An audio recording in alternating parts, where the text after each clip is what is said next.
In a small industrial town where factory sirens replaced alarm clocks and smoke hung in the sky like a permanent cloud, there lived a 32-year-old man named Thomas. He had no savings, no degree beyond high school, no connections, and no clear future. He worked as a night security guard at a large warehouse on the edge of town. Every evening at 8 p.m., while families sat down for dinner, Thomas reported for duty. Every morning at 6 a.m., as the town slowly woke to a new day, he walked home exhausted. His apartment was a single dim room. The ceiling fan didn't work. A thin mattress lay on the floor. A single light bulb flickered whenever the electricity weakened. His shoes had holes. His shirts were faded. But poverty was not what hurt him most. It was the feeling of being trapped. Each morning, as he walked home, he passed houses glowing with warm kitchen lights. He saw fathers tying their ties, mothers packing lunches, children laughing before school. And he would wonder, will this ever be my life? Or am I destined to walk home while everyone else walks toward their dreams? Thomas wasn't lazy. He worked hard every night, patrolling the warehouse, walking miles across concrete floors, but hard work alone wasn't changing anything. He felt like he was running on a treadmill that went nowhere. His mother, who lived in a small village 3 hours away, called him once a week. "Thomas," she would say gently, "when will your life get better? I want to see you succeed." "Soon, Mama," he always replied. But he had no plan, no strategy, only survival. One cold Tuesday in November, just as his shift ended, his phone rang. It was his sister. "Thomas, you need to come home. Mama collapsed." His heart froze. He took the first bus to the village. When he reached the small clinic, he saw his mother lying weak but awake. The doctor said she was exhausted and malnourished. She needed rest, better food, and medicine they could barely afford. Holding his hand, she whispered, "Please don't waste your life like I did. Find a way." After she fell asleep, Thomas stepped outside. It was 5 a.m. The sky was still dark, but birds were beginning to sing. A few farmers walked quietly toward their fields. The air was cool and fresh. Standing there in the silent dawn, something shifted inside him. "No more," he whispered. "I will find a way." On the bus ride back to town, he noticed a well-dressed man reading a book. He recognized him.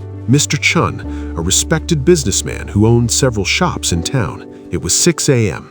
Curious, Thomas asked, "Sir, why are you traveling so early?" Mr. Chun smiled. "Because I wake up at 4:35 every morning. The hours before the world wakes are the most powerful." Thomas explained his night job and his exhaustion. Mr. Chun nodded thoughtfully. "You're awake when the world sleeps, and asleep when the world builds. That's why you feel stuck." He leaned forward. "The hours between 5 a.m. and 7 a.m. are magic hours. That's when you build your future." "But I need sleep," Thomas protested. "Then adjust it. Sleep earlier, wake earlier. Use 2 hours daily to build skills and strengthen your body. Do this for 90 days. If you're serious, call me." That evening, Thomas made a decision. He called. The next morning at 5 a.m., his alarm screamed. Every part of him wanted to hit snooze, but he remembered his mother's fragile voice. He stood up. Mr. Chun gave him a simple system. Hour 1, 5 to 6 a.m., build skills. Learn something that can change your financial future. No scrolling, no excuses. Hour 2, 6 to 7 a.m., build body and mind. Exercise, read, plan. Do it daily, Mr. Chun said. No negotiation. Sleep by 9 p.m. The first 21 days will be painful. After 90 days, it will become who you are. The first week was brutal. Thomas felt dizzy with fatigue. His eyes burned as he watched free Excel and accounting tutorials online. At 6 a.m., he forced himself to walk outside, even when his body begged for bed. But he did not quit. By day 20, something surprising happened. He woke up 2 minutes before his alarm. His body had adjusted. The lessons began to make sense. Formulas, spreadsheets, budgeting, they were no longer confusing symbols. By the end of month 2, Thomas had completed 3 online courses. He had lost weight from daily walks. His mind felt sharper. His confidence grew. At work, he noticed inefficiencies in warehouse inventory tracking. Using his new Excel skills, he created a simple system to organize stock and deliveries. He showed it to his supervisor. "How did you learn this?" the supervisor asked. "I wake up at 5 a.m. Thomas replied. Word spread. Management took notice. On day 87, Thomas was called into the office. We're expanding our accounting department, his manager said. We need someone who understands operations and has bookkeeping skills. The job is yours. Day shift, double your salary. Thomas felt speechless. 3 months earlier, he had been a hopeless night guard. Now he was stepping into an office position. He called Mr. Chun that evening. I didn't miss a single morning, Thomas said. I knew you wouldn't, Mr. Chun replied warmly. But don't stop. This isn't a strategy, it's your new identity. 1 year later, Thomas had become the company's lead accountant. He moved his mother to town, ensured she received proper medical care, and rented a comfortable apartment with working lights and a real bed. Yet he still woke up at 5 a.m.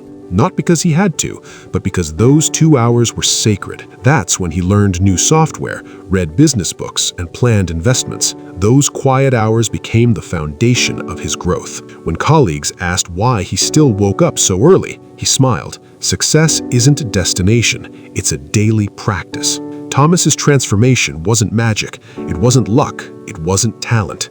It was 730 extra hours per year, time used with intention. While others slept, he built. The difference between where you are and where you want to be often isn't intelligence or opportunity.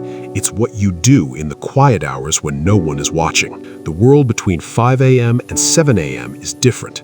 No notifications, no noise, no demands. Just you and your future. Thomas had nothing but a decision, and that decision changed everything. Tomorrow morning at 5 a.m., the world will be silent again. The question is not whether opportunity exists. The question is, will you be awake to meet it?